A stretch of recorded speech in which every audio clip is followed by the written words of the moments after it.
殿下。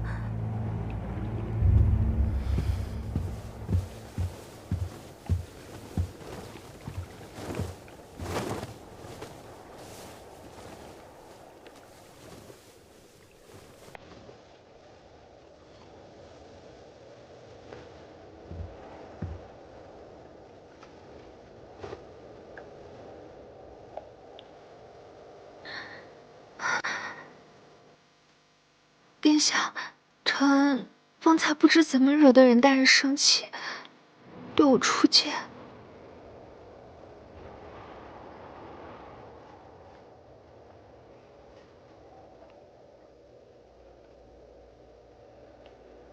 你误会了承恩，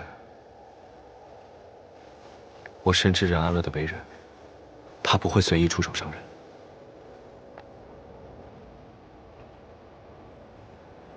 帝小姐如此惊惶无措的样子，哪还有半点太子妃的风采？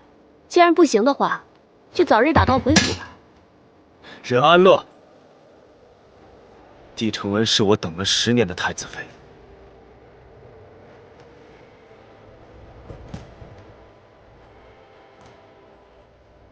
谁也无法改变我的心意，谁也不能将你轻易砍低。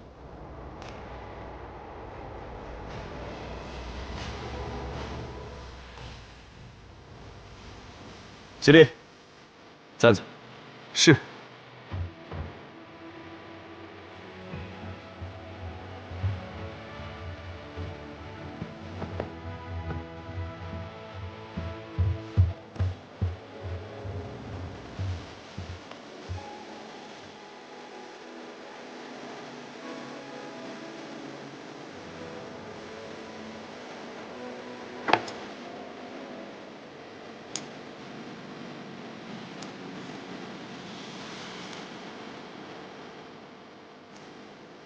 这簪子是你母亲留下的，你若是看中了谁，就当众戴在他的头上。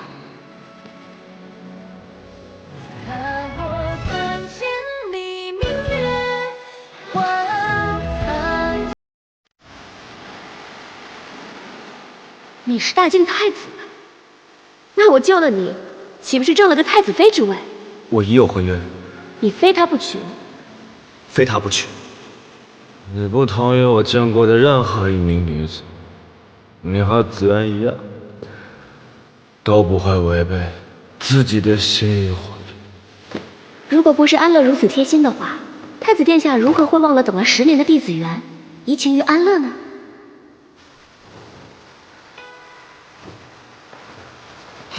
太子殿下，你害羞了？就算当不了太子妃。 我也要在离你很近的地方，看看你的心究竟为谁而跳。子渊，太祖有遗旨，封你为太子妃，太子妃之位只属于你。然了，寒夜会娶嫡子渊，他不会把太子妃之位。 给天下任何一个女子，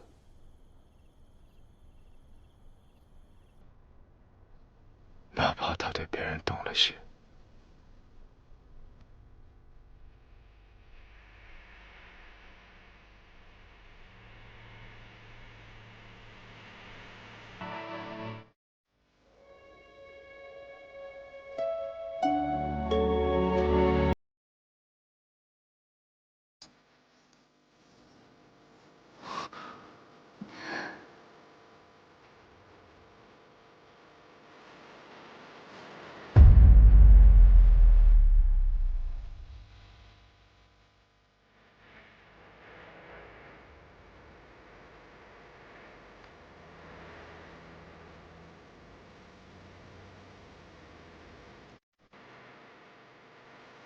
太子可还把本宫的话放在心上？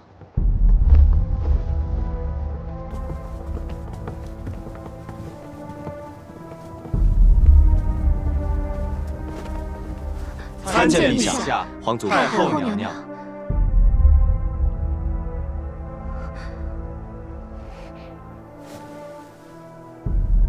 臣记得皇祖母自幼教导，口言之，身必行之。臣作为大晋储君，当做表率。臣曾说过，太子妃之位非帝承恩不可。如今便是践行诺言的时刻。你倒是还记得自己是大晋储君，那可记得她是叛贼之女？帝家之罪，与承恩无关。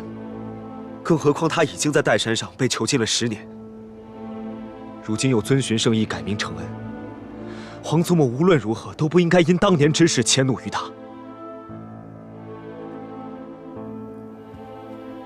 在我面前做小伏低，转头在这里耍弄心机，魅惑太子，好一个帝家后人！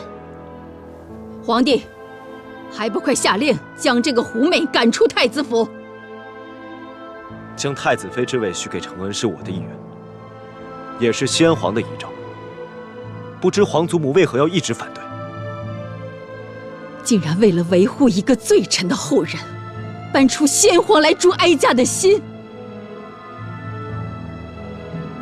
皇帝，这就是你教出来的好太子？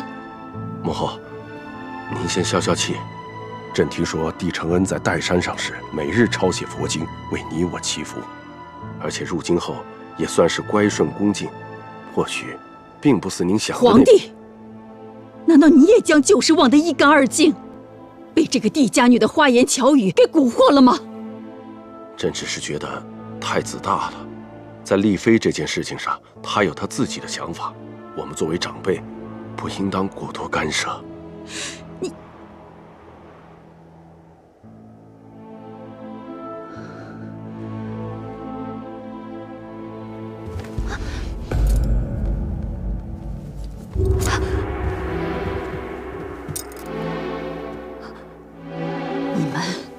你们尽管胡闹，只要我还是大晋的太后一日，帝家女就绝不可能入太子府。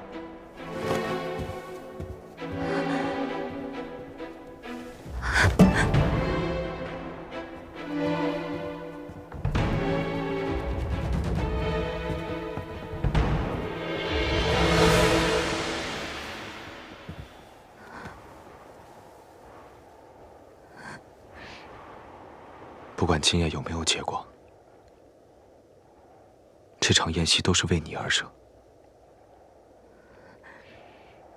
太子妃之位，永远都为你而留。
雪下这么大，还不走快一点？陆明熙，你方才是没见着，我在晚宴上，我的剑寒夜都被我迷住了。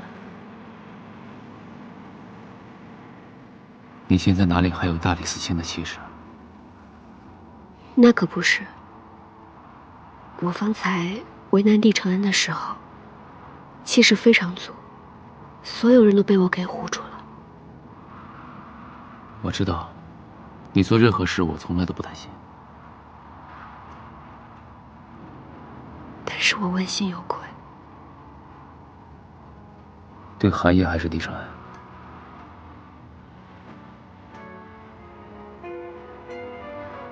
对九泉之下的父亲问心有愧。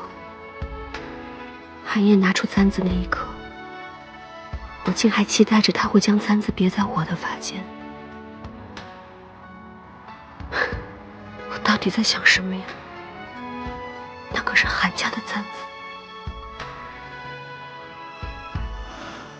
子然，我相信侯爷在天之灵，他一定会理解你的苦楚。我想回侯府走一走。我陪你。不必了，有些话，我想一个人对父亲说。那也好。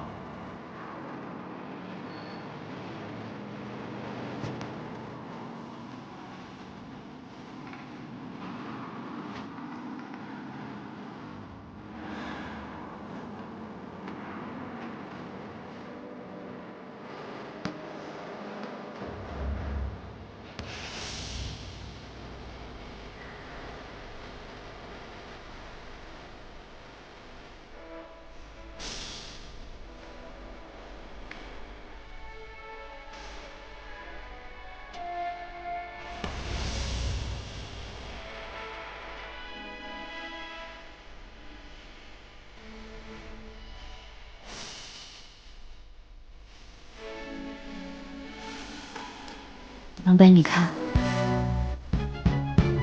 好大的雪，等明天醒来，整个京城都会白茫茫一片，不会留下任何痕迹。你说这雪再下得大一点，能盖住静安侯府门前的血迹吗？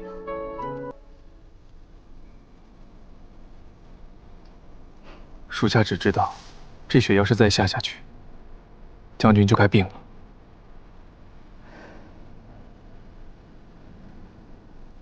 您快进屋吧。这帝家女处心积虑要嫁入韩家，一定是在筹谋如何卷土重来。帝承恩入选太子妃，一是太子以太祖的遗诏相逼，二是我这个做父亲的，就算是费尽了心力，也无法阻止他，弃他而另娶，不得已，才只能迎其下山。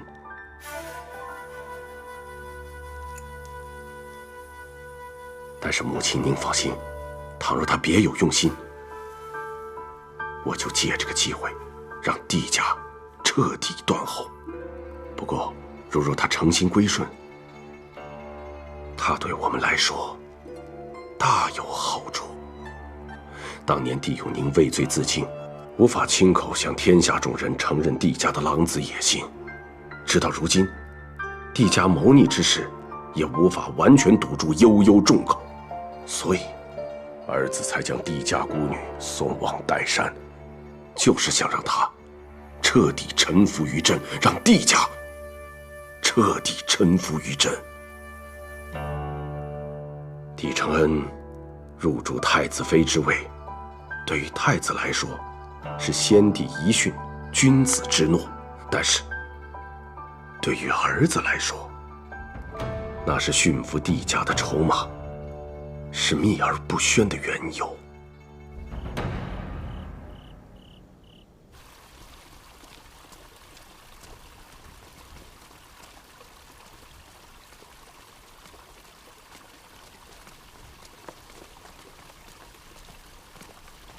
小侯爷，站住！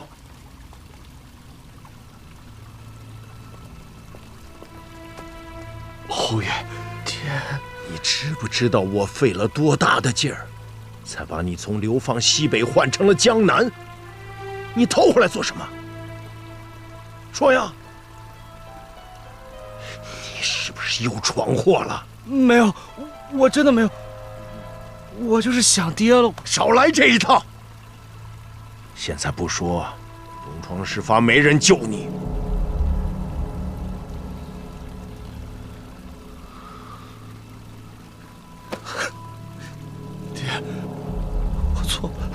我真的错了，求您帮我！现在只有您能帮我了，爹。发生了什么？你说。老爷，小侯爷到了江南以后，酒后奸杀了钟家的长女钟景，事后想要放火毁尸灭迹，没想到失手把钟家满门都烧死了。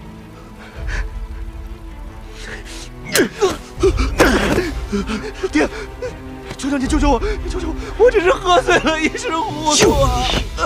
怎么全家怕都要受此牵连？老爷，你就饶了小侯爷吧。侯爷，如今瞒是瞒不过去了，不如替小侯爷找一个替罪羊。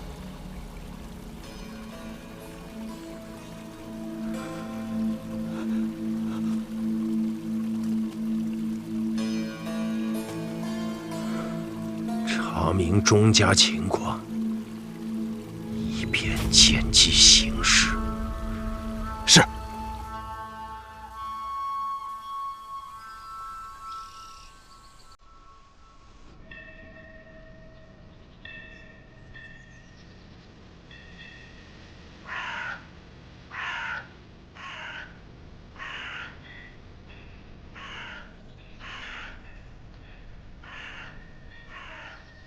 父亲，我在靖南隐姓埋名，做了10年水匪，终于又能正大光明的来这里祭拜你。我回来了，可偌大一个地家，只有我站在这里。那葬身靖南山下的8万将士，10年来他们因为莫须有的罪名，孤魂至今，难回故土。当年父亲以死明志，依旧换不回一个公道。如今让我们蒙受不白之冤的人，却坦然坐在皇位上，安享万人俯首，坐拥万里江山。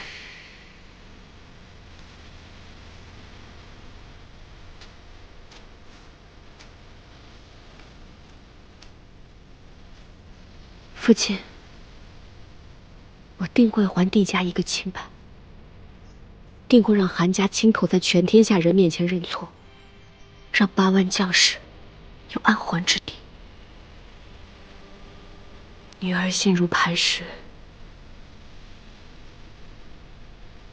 不会为任何人动摇。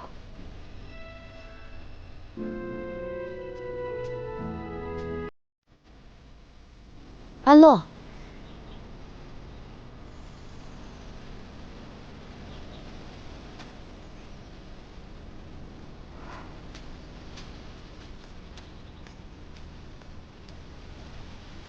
你怎么会在这里啊？听闻选妃宴那日是靖安侯的忌日，我心中颇为感慨。靖安侯可是民间的传奇，我虽未见证过他生前的风采，但今日在此祭拜，也能聊表钦佩之情。传奇？是啊，帝家军骁勇善战，却在一夜之间倾覆。靖安侯作为统帅，没想到最终自尽身亡，还惨遭全族灭门。对这其中的缘由，民间众说纷纭。我对这样的传奇最感兴趣了。英雄被迫以死明志，8万帝家将士埋骨黄沙，何其悲凉，何其惨烈！在后世却只得传奇2字寥寥概括，沦为众人茶余饭后的谈资。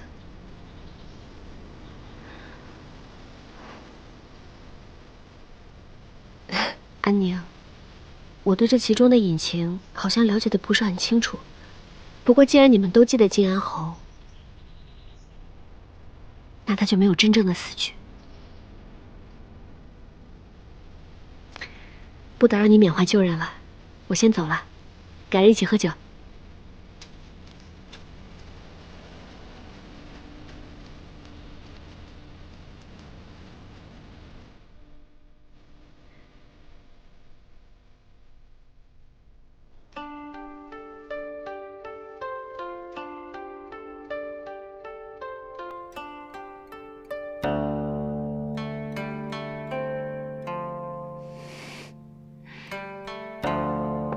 母亲，你没有看到那天晚上太子有多怜惜我，即便是太后发怒，他也要挡在我身前维护我。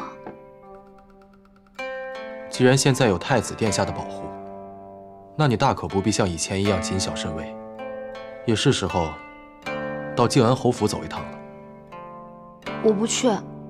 虽然说我在选妃宴上得到了殿下的眷顾，却也成为了不少人的眼中钉。若此时去靖安侯府祭拜，那岂不是授人以柄？但是你可别忘了，让太子殿下怜惜的是你弟子元的身份。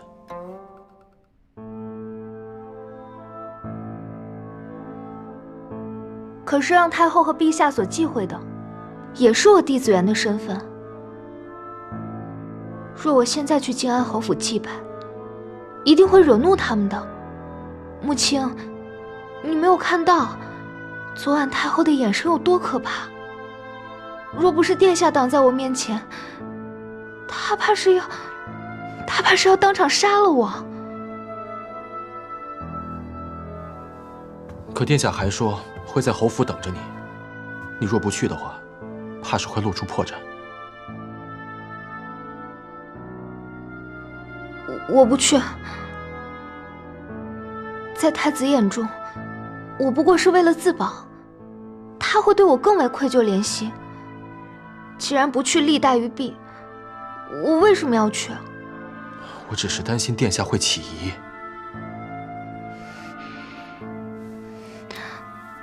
母亲，我知道你都是为了我着想，但是你没有看到昨晚太子殿下挡在我身前的眼神有多坚定。我相信他是不会放弃我的。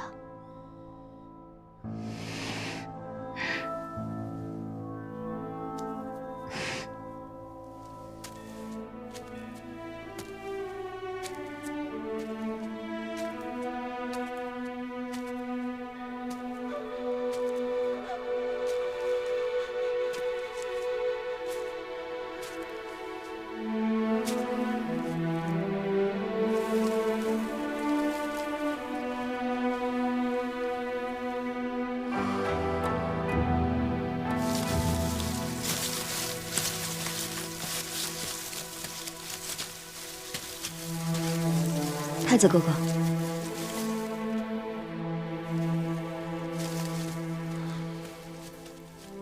靖安侯府破败萧条多年，终归不是我一时便能清扫干净的。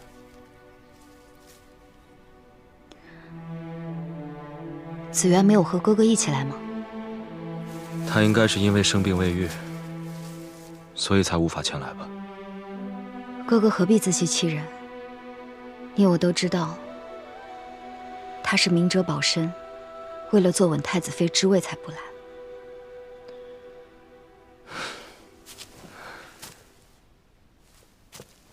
安宁，你不要怪他。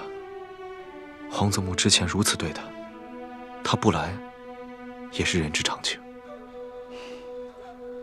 我没有怪他，我是怨恨我自己，更替靖安侯和整个帝家军感到悲凉。这样一位顶天立地的英雄，甚至得不到自己亲生女儿的一壶清酒祭拜。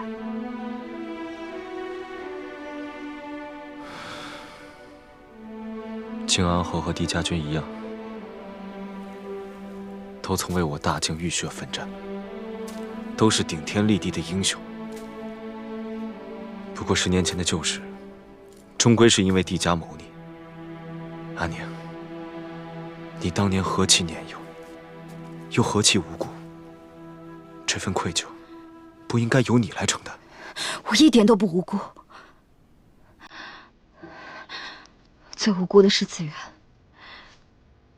若是没有10年前的那场悲剧，子元也不会变成今日的仇恩，再见自己生父一面都不敢，都不能。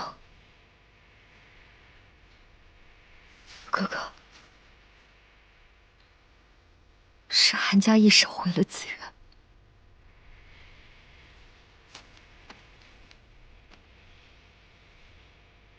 10年的岱山囚禁，如今在他身上，竟不见半分的当年模样。我也很想念昔年的紫渊。是啊，我也很想念当年的紫渊。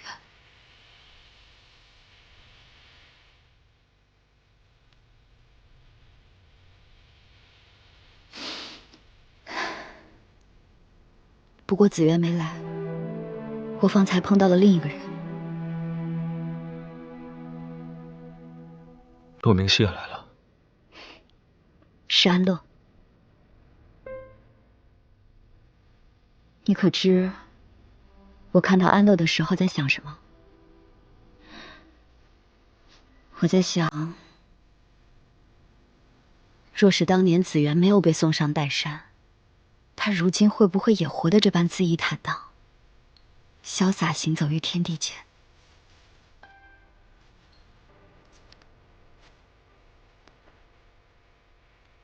任安乐。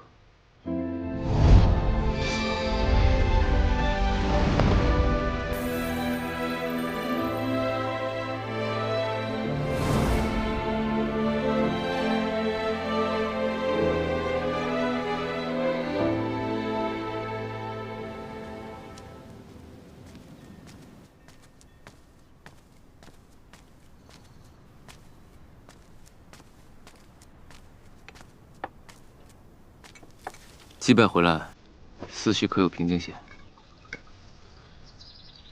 帝家现在如此的落魄，能够为帝家平凡的只剩我一人，这样我更要心无杂念，才能够复仇成功。你说的杂念，是指寒夜吧？是。我没有办法欺骗我自己，说昨晚我所说的一切都是因为酒后胡言。寒夜，我确实是为他动心了。可是我心里也很清楚，比起儿女情长，更加重要的是帝家的8万孤魂。所以，我不会再让自己在这段感情当中沉溺下去了。不管是真情还是假意，我要做回我自己。紫苑，在我面前，你永远可以做最真实的自己。在扮演任安乐的这些年，只有在你面前，我才最轻松、最自在。我去祭拜的时候，安宁也来了。安宁，你没露出破绽吧？安宁从前最是单纯率真，可是久别重逢，不知是怎么了，总感觉她好像有些敏感。此事我会去查，不过仅凭祭拜，他也难以联想到你的身份。还有一事，钟家灭门案和古云年有关。这阵子古云年表面低调，但暗地里却在搜寻一个叫做钟海的人。钟海，是他？没错，他就是我们一直找寻的帝家军幸存者。千月阁已经查明，他此前流落江南，又因水患走投无路，是钟家收留了他。他对钟家忠心耿耿，更可能是钟家灭门案唯一的证人。古云年想必正是因此要杀人灭口。钟海会成为我们扳倒古云年的关键。那我们一定要赶在古云年之前找到他。但若是他仍在江南，怕我们赶不及。眼下，我倒有个办法。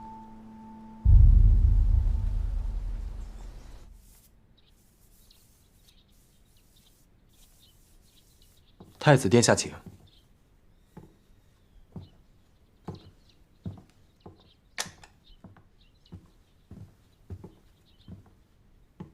殿下，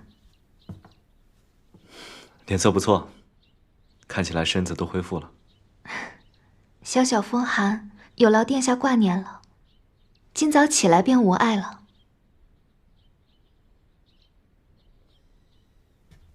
你在练字？我闲来无事的时候写了些诗词，殿下见笑了。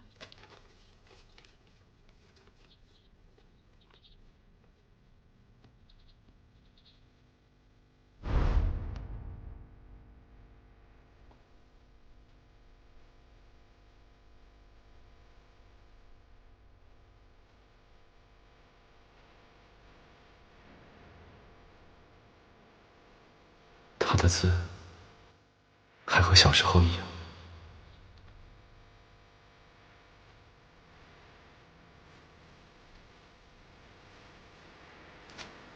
还记得你以前为侯府题字，闹出了风波，为此我还被陛下训斥过，你可还记得？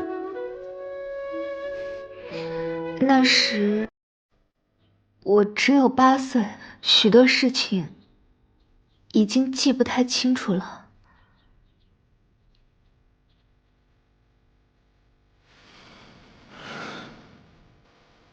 时候不早了，我该走了。殿下好不容易来一趟，不跟承恩多待一会儿吗？你病体初愈，要好好歇息。殿下，殿下啊！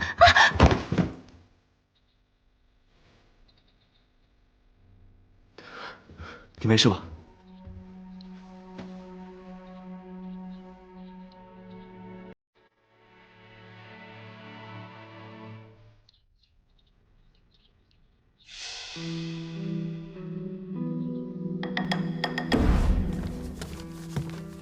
你看我写的，你帮我拿着。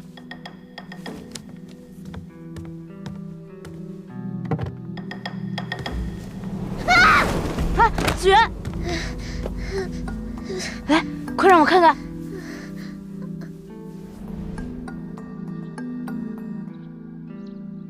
殿下，殿下，您怎么了？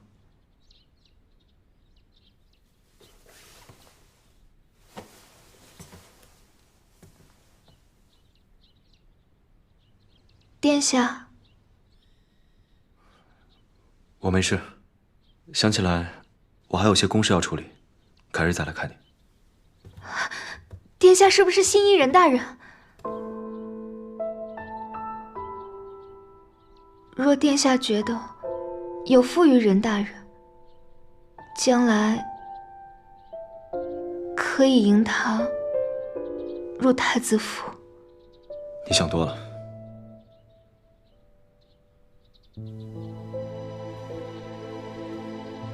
任安乐乃当朝重臣，国之柱石，我不会将他引入太子府。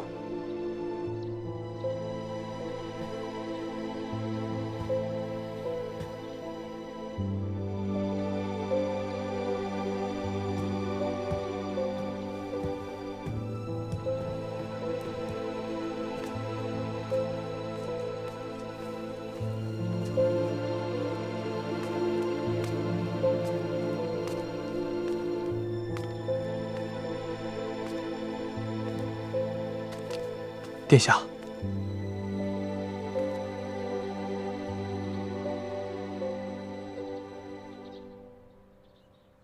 你可相信，10年改变的不只是一个人的脾性，甚至连身上的伤疤都荡然无存。属下只知道，世事无常，人心莫测。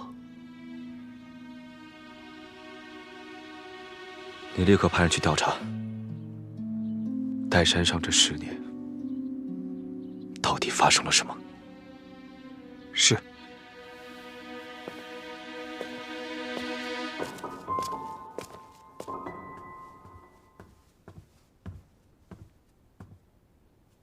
殿下已经走远了。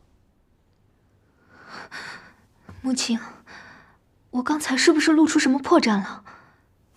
殿下的眼神刚才分明有意，是不是我不记得以前的事情，让他起疑了？谁能对10年前的事情记忆分毫不差呢？殿下会体谅你的。寒夜，能回来守约的人只有我。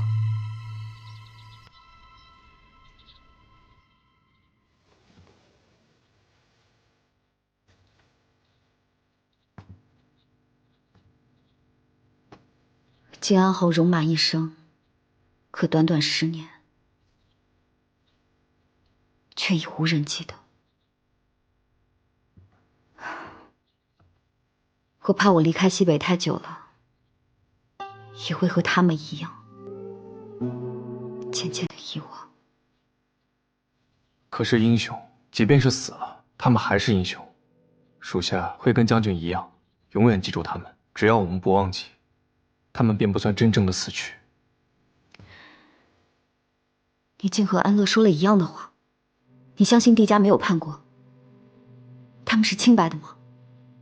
帝家若非忠义之士，又怎会让将军10年都念念不忘呢？蓝北，这10年，我的心就像压了一块巨石一样，没有人可以倾诉。没想到，你竟能理解我。将军的心事，随时可以跟我说。您先去歇息一会儿吧，整理文书的事情就交给属下来做。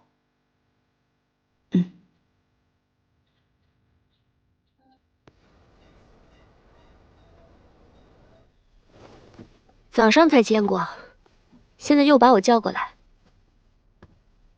你还越发记挂我了。找你过来是有重要的事。我知道帝承恩的事，可是目前传来什么消息？帝承恩在寒夜面前露出了破绽。你还记得当年你在归恩阁题字时发生了何事？我7岁那年在归元阁题字，不小心从书房上面摔了下来，当时在肩膀处受了不轻的伤，虽是请了宫中最好的御医，但还是留下1道半寸的疤。韩仲远狠狠地训斥了韩烨，为此韩烨还在侯府照顾了我整整10天。如此说来，应该是韩烨发现了帝承恩身上没有这道疤。10年都过去了，再深的疤也会变淡，连我自己都有点不太记得，没想到他还记得很清楚。就算他记得也无妨，你既已决定和他保持距离，只要不过分靠近，他断不会发现。不错，帝承恩那边也无需刻意弥补，现在让他多1道疤，也不过是此地无银300两，引人注目罢了。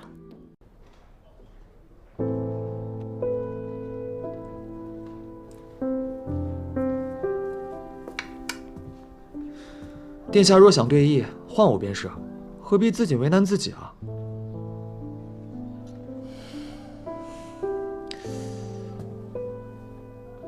眼下这黑白子势同水火，很难分出哪一方更有优势啊。殿下是希望黑子赢还是白子赢啊？观其不语。殿下，您是在想安乐姐和帝小姐，对吧？说正事。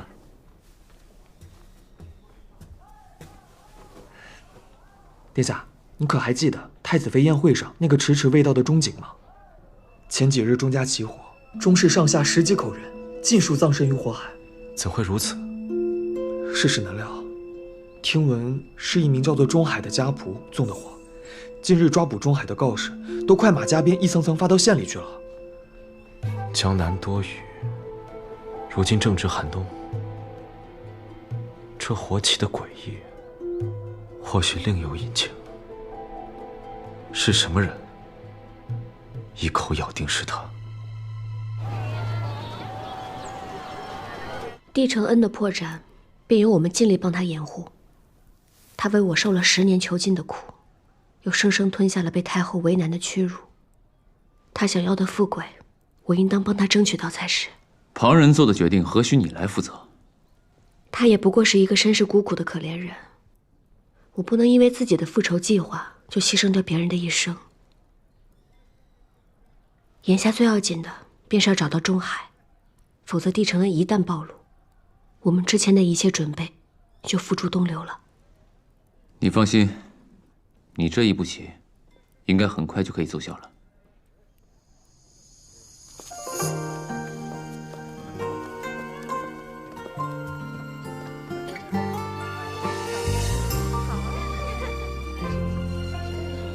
你可知，我看到安乐的时候在想什么？若是当年紫渊没有被送上岱山，他如今会不会也活得这般恣意坦荡，潇洒行走于天地间？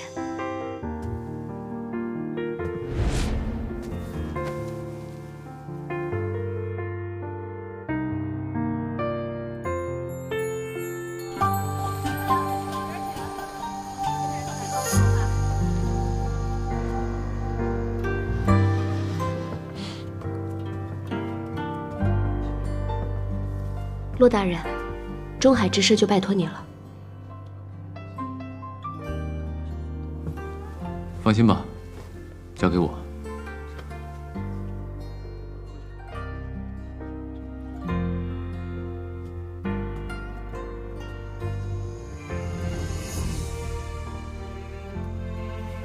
太子殿下既然来了，就进来喝杯茶吧。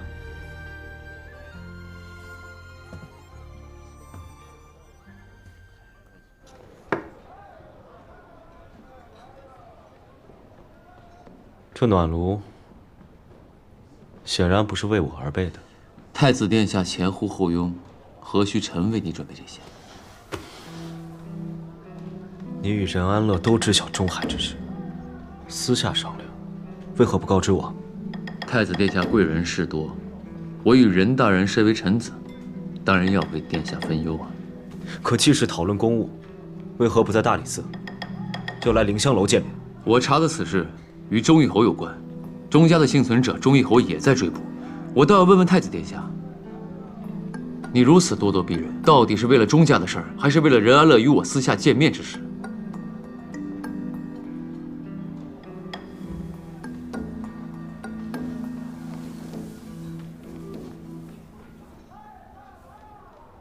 罗明熙，我今日去见了帝承恩，看见了他写的字，和8岁时的笔锋极为相似。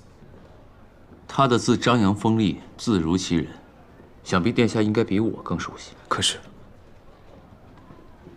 过了10年，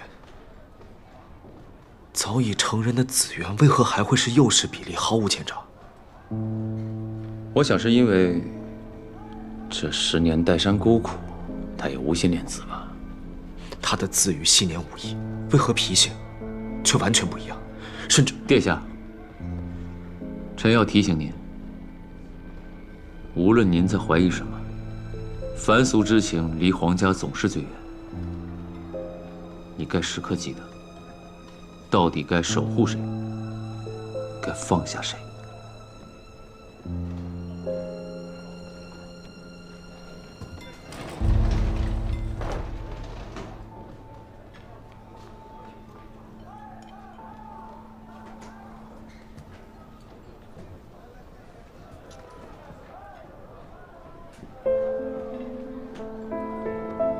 如果10年改变的不只是脾性，而是那个人，如果我许诺错了人，又该如何？就算你许错了人，已经做出的决定便是覆水难收。哪怕你后悔了，但你身为太子，就该履行自己的诺言。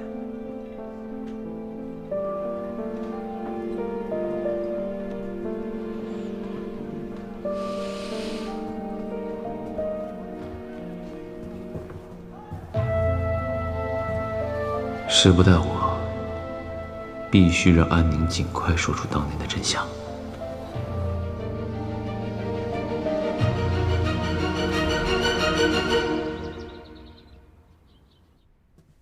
小姐，我发现钟海的行踪了。哦，他竟比我想象中来的还要快。不过他藏匿功夫了得，我没跟住，把我给甩开了。说来，小姐，你为什么这么肯定钟海会来京城啊？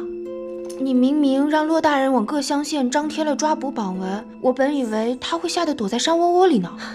这个钟海既是义士又是忠仆，他胸有不平，绝对不会忍气吞声，苟活于世。先前的榜文有通缉而无悬赏，公开贴出去，一来是要提醒他已被盯上要谨慎行事，二来故意画错他的画像，写错他的口音，反而令他更好藏匿，三来就是榜文是大理寺联署，如今大理寺清正之名遍天下，我想他自会明白，来京城才是他真正的出路。原来如此，可京城也很大，接下来我们该怎么办？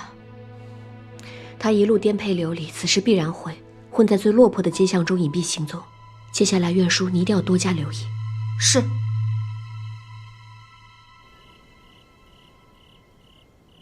什么？钟海入京了，你们却还没有抓到他？家里养的府兵真是一群废物！都是因为你，是你将全家推入了火坑，还有脸在这儿怨天怨地呢。侯爷，钟海此次来京城，怕是冲着鸣冤来的。若是这事儿闹大了，大理寺和刑部正等着我往坑里跳呢。都给我出动，务必找出钟海。是。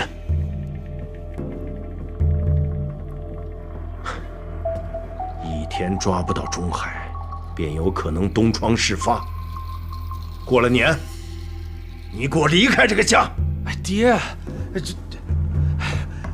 这钟海若是真像你们所说的前来鸣冤，那我失去了谷家的庇护，岂不会被当成要犯通缉？我不能将全家的性命系在你的身上，此事由不得你。哎呀，爹！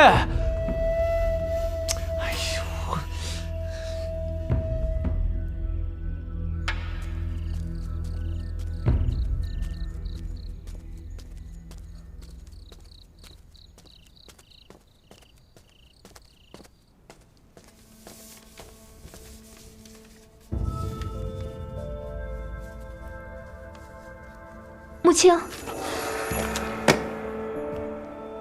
我在。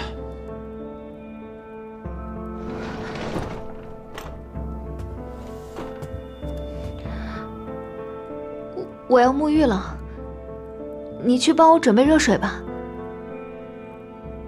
好。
水已经备好了。你冬天身体弱，我在水中加了些艾草，可以避免寒气入体。母亲，这些年你对我的关照，都是真心的吗？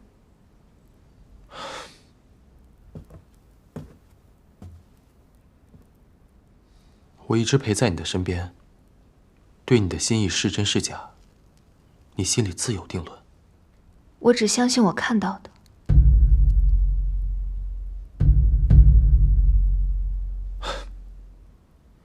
好了，水要凉了。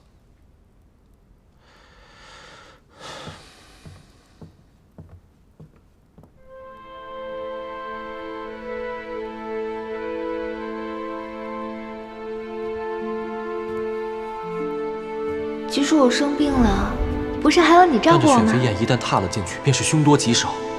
病成这样，还是不要去了。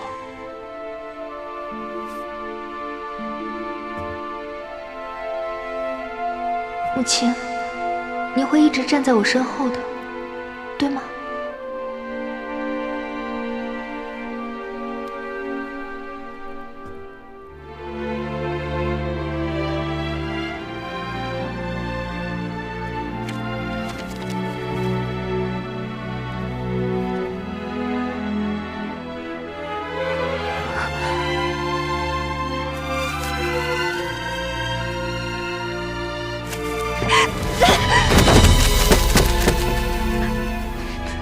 是我可笑，居然想驯服一条对别人摇尾的狗。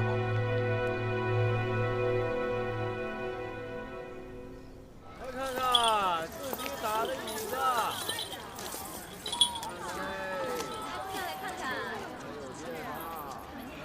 上好的原始水粉了。陆皮，来看看物体啊！殿下可要接吻喽！这下我看你怎么接。掌柜的，对不住了。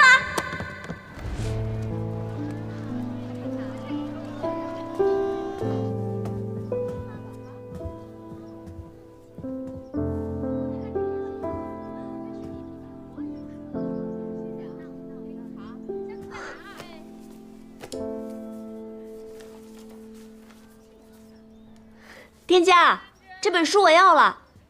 任大人，实在不好意思，这本书已经被人预定了。是谁啊？眼光这么好，这本书我都寻了好久。这本书你也寻了很久。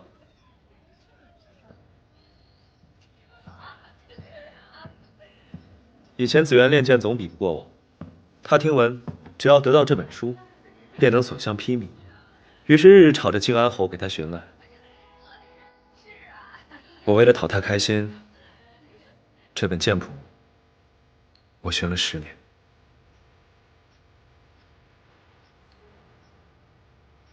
所以是殿下定下了这本书，要赠与帝小姐。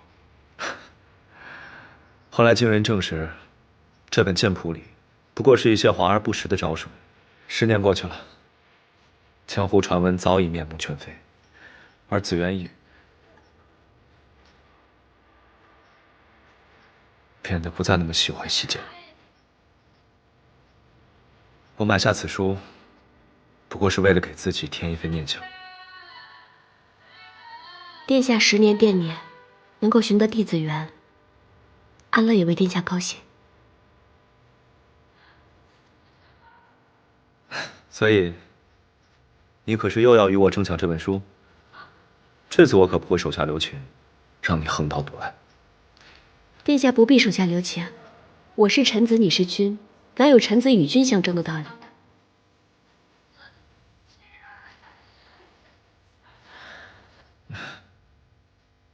你若喜欢，我便将它送给你，全当是你陪我下江南的赠礼。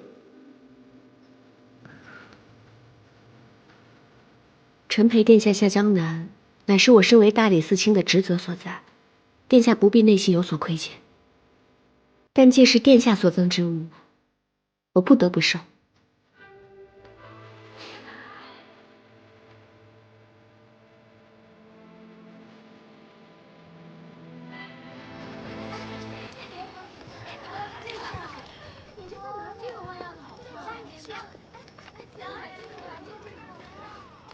殿下这样一直跟着我，可是因为舍不得。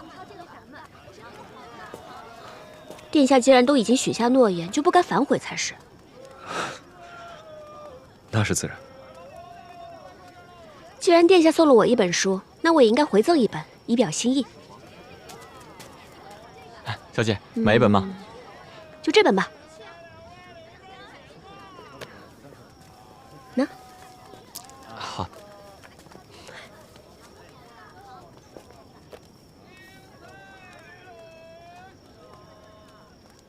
望殿下跟帝承恩如书中所说，可以姻缘美满，白头偕老。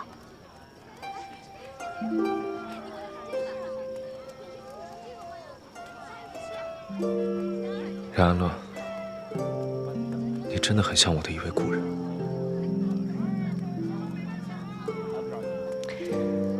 安乐不是什么故人，也不是别人。我很早就跟殿下说过，我只是天上地下只得一个的人安乐。我知道，许是因为我的故人如今太过陌生，所以才会常常生出错觉。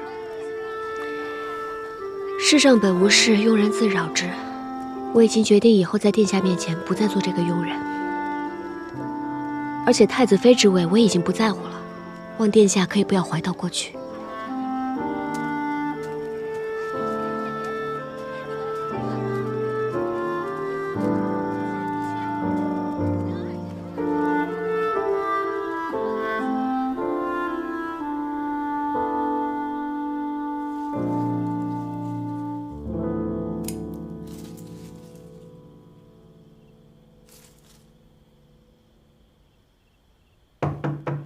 相爷，进。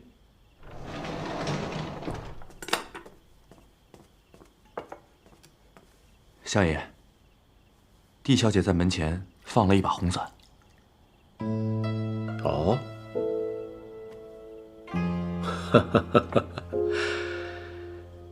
这浇灌多年的花儿，终于要盛开了。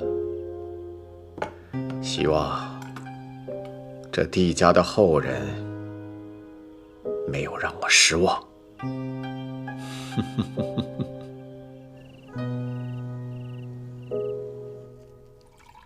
我听说公主刚回宫的时候，总被贵妃娘娘欺辱。可谁能想到，当年那个柔弱胆怯的小女孩，如今却变成了戍守边境的大将军。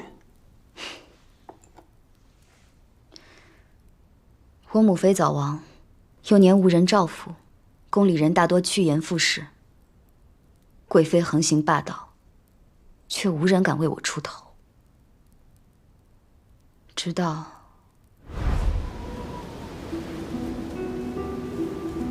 贵妃娘娘，安宁乃是大靖长公主，太后可罚，陛下可罚，你不能罚。你，安宁，我们走。是紫渊教会了我何为天助自助者。可上天却欠他一个公道。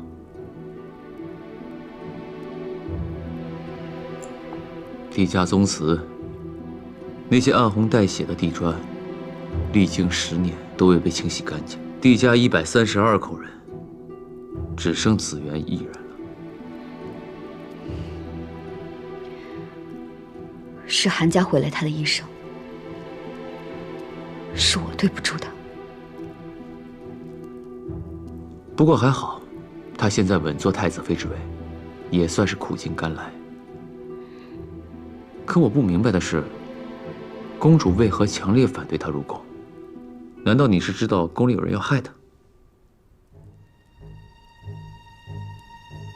宫中没有人要害他，是皇祖母不喜欢他。我是怕他进宫会被为难。帝家谋反，证据确凿，你身为韩氏的儿女，对他不怨恨，反倒深感怜悯。因为我相信金安侯的为人，他不会谋反。但人心叵测，金安侯作为帝室后人，当年不忿韩家独享万里江山，便私自调遣8万帝家军擅离荆南，又与北秦勾结，意欲谋反。你当时还小，怎会懂得天下的纷争？况且，你只见过他几面，又怎么确定他不会谋反？金安侯已死正清白，他为人光明磊落，又与陛下自幼交好，是断然不会擅自调兵的，除非……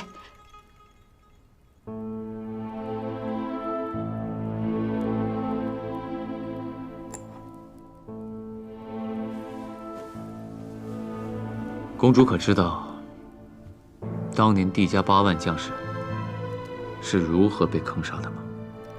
巨石滚滚，万箭齐发，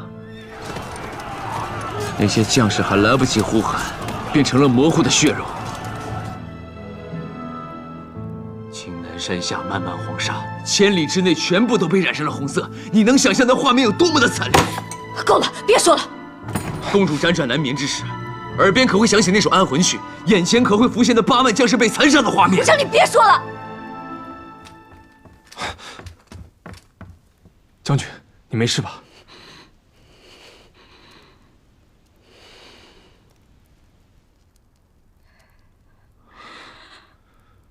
我没事，下去吧。是。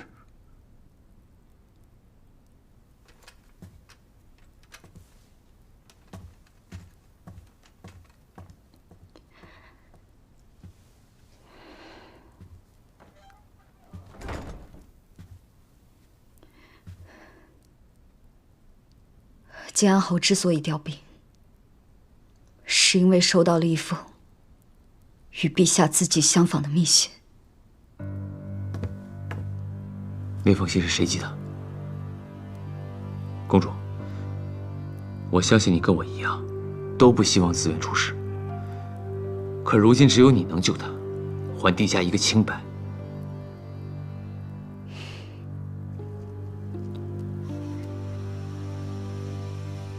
你是想让我站出来，将真相公之于众？是。洛明熙，我是大晋的公主。帝家8万将士的冤魂，你们韩家欠他们一个公道。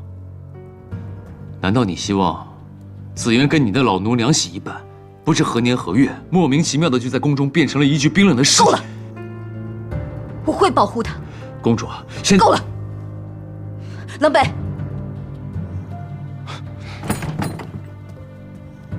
宋柯，骆大人，将军累了，需要歇息，请您即刻离开。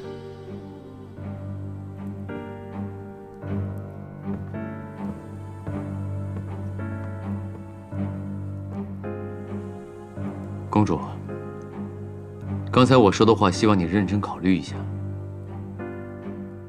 只要你愿意，帝家8万将士的冤魂就会得以安息，紫渊的下半生也会平安喜乐。告辞。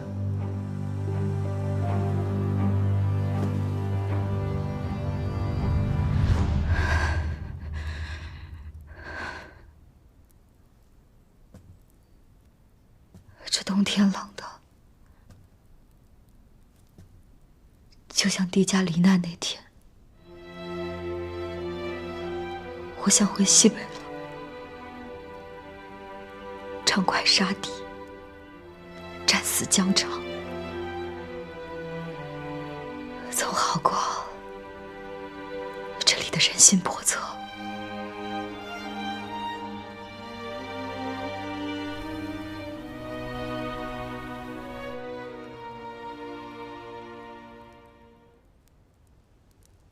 殿下，殿下总教导我读书要专注，可自己坐在案桌前，心呢，好像都跑到安乐姐那儿去了吧？皇的，给我！殿下，您就不能遵循本心，好好活一次吗？快给我！给你。可惜啊，木已成舟，宫里除夕要办家宴，盛情邀请，帝承恩赴宴。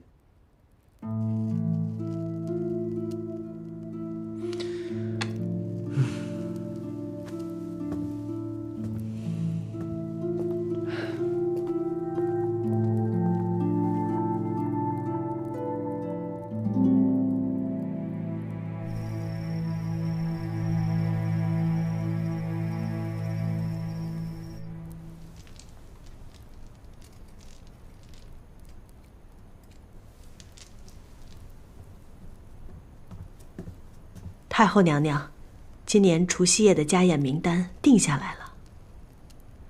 年年都是这些人，吩咐下去，让他们准备便是。太后娘娘，今年家宴，帝承恩也会出席。什么？这是陛下亲口定下的名单。皇帝？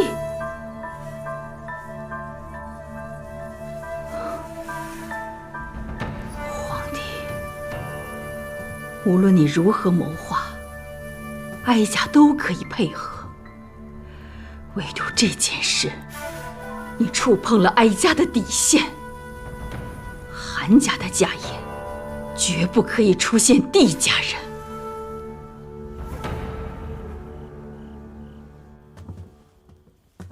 这么晚了叫我来，什么事？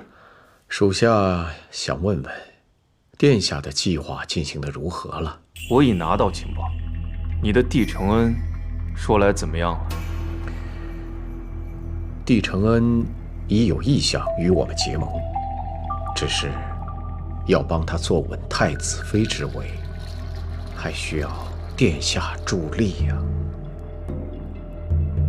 说。明日的除夕宫宴，是我们动手的最佳时机。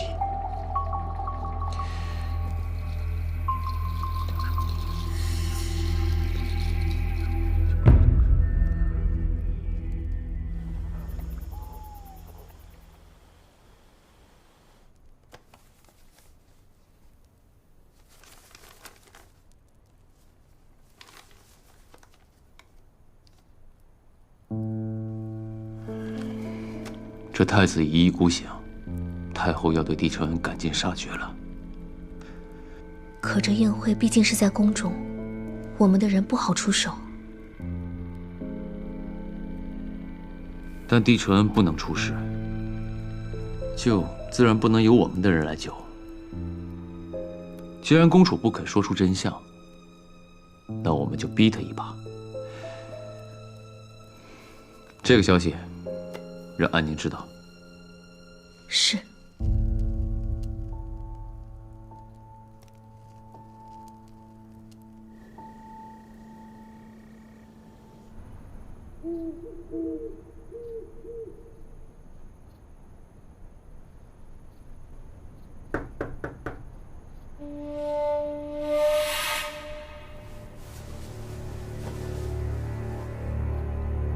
穆青，是你吗？穆青。帝小姐，黄三主人有句话让我转达给您。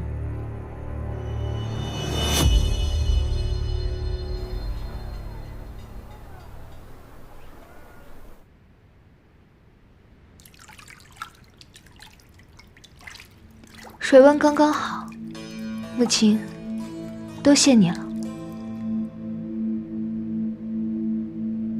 我认为除夕宴还是不去为好。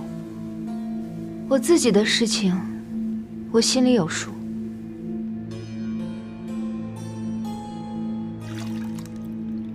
太后不喜欢你，此时邀你去，必定不是出于好心。太后的心思我比你清楚，不用你来提醒我。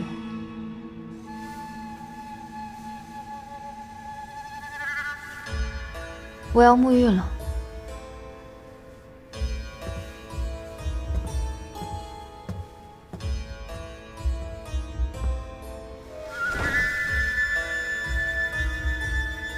都看着吧，我就要成为太子妃了。小姐，你穿这身真好看，真的吗？真的。哇，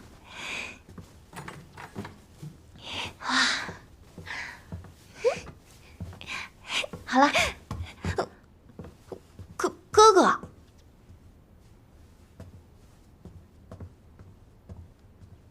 同样是公主，动不动就大呼小叫，给我们北秦丢人。还不是哥哥，有事没事便跑来吓唬我。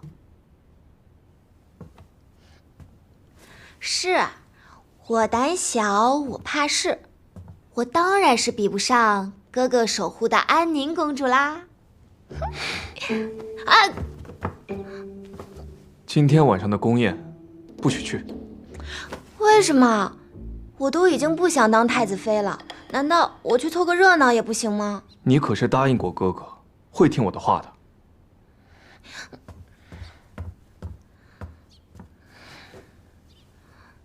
我还想去找安宁姐姐玩呢，哥哥自己能天天见到她，却不让我见。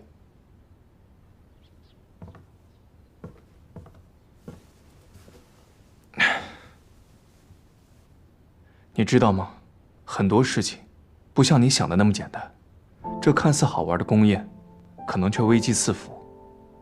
哥哥只是不想让你受伤，你明白吗？那我不去了，哥哥。唉，我听说那宫宴上好吃的糕点特别多，真是可惜了。你放心，哥哥下次来啊，给你带。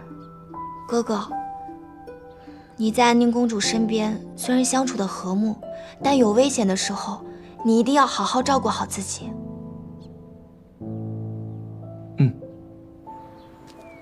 公主，我相信你跟我一样，都不希望紫苑出事。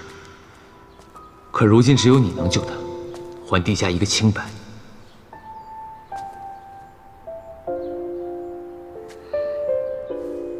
紫苑，对不起，我做不到。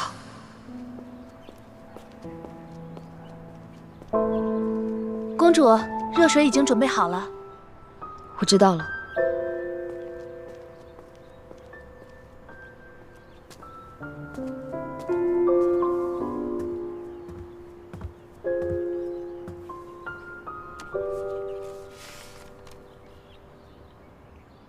除夕夜宴，帝城恩威。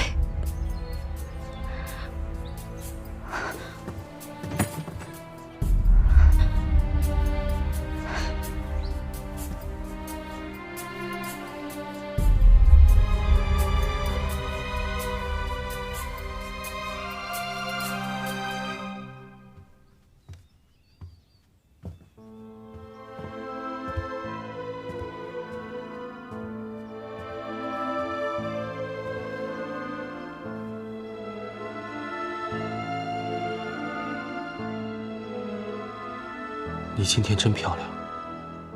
过了今晚，一切都会好起来。今晚的宴会有危险。为什么呀？你要相信我，我所做的一切都是为你好。好，母亲，你说的对。他们都邀请我去赴宴了，还不好吗？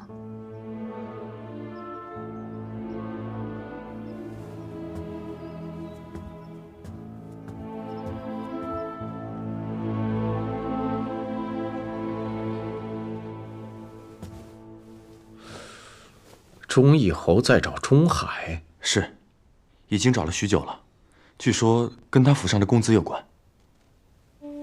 你暗中跟着侯府的人见机行事。钟义侯想杀钟海灭口，那我们得帮他呀，做得彻底一点。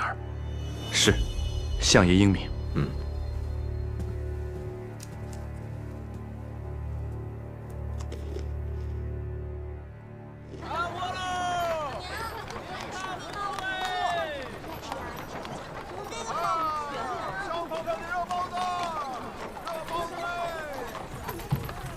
殿下，今儿是除夕，你就不能开心一点，笑一个？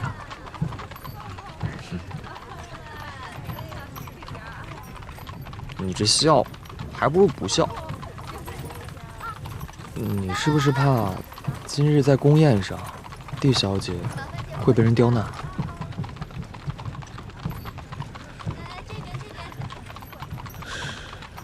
今时不同往日，不会有人出这个眉头。那可未必啊。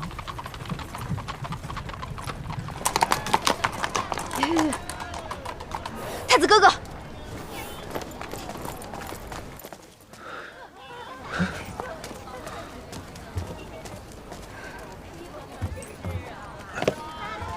怎么了？这么慌张？我接到密报，紫苑有危险。宴上皇亲贵戚众多，皇祖母不会太过于为难他，你放心吧。皇祖母视他为眼中钉肉中刺，怎么可能其乐融融？咱们快进宫吧，紫苑需要我们。好，走，即刻进宫。哎，上马。哦。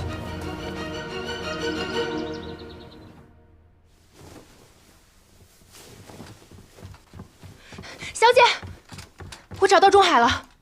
他人在哪儿？五柳间，古云年的人在追杀他。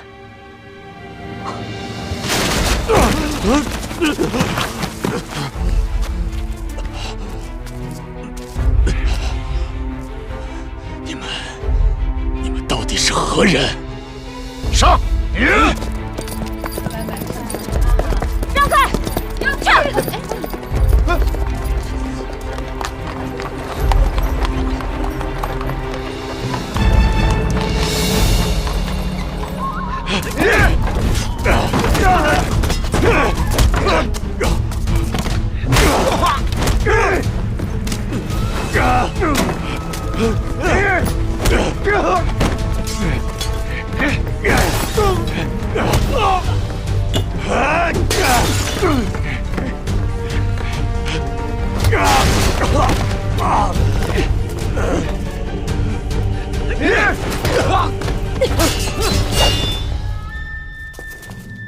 以多欺少，不懂规矩。我今天倒要看看，你们谁敢在我面前带走他！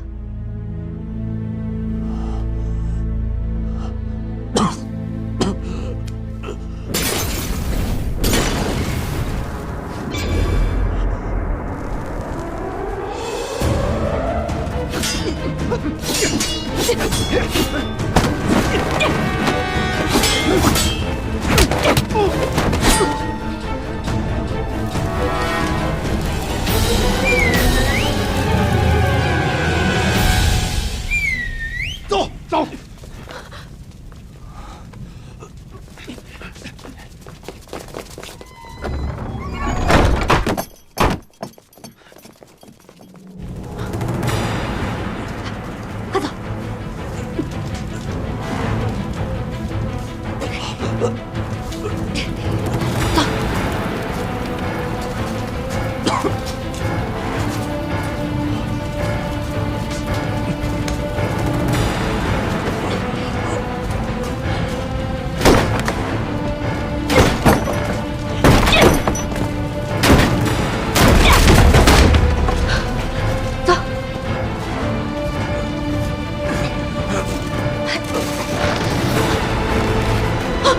快走！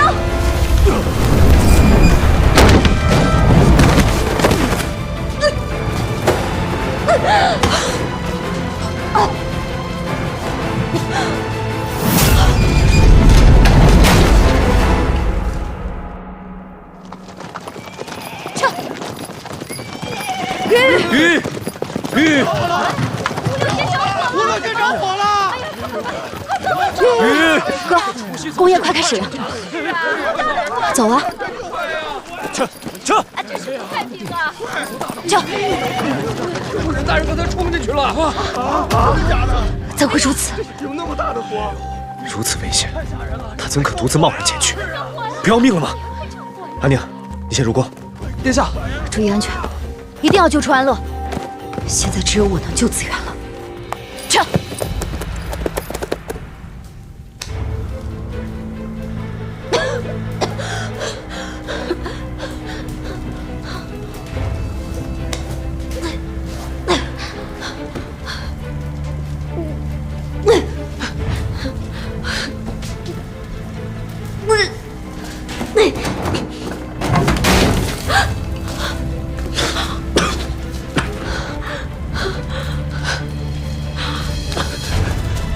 你还好吗？马上救你出去。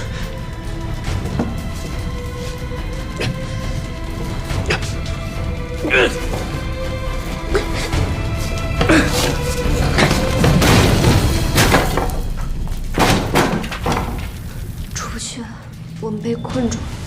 说什么丧气话！先看看你伤势，再做塔解。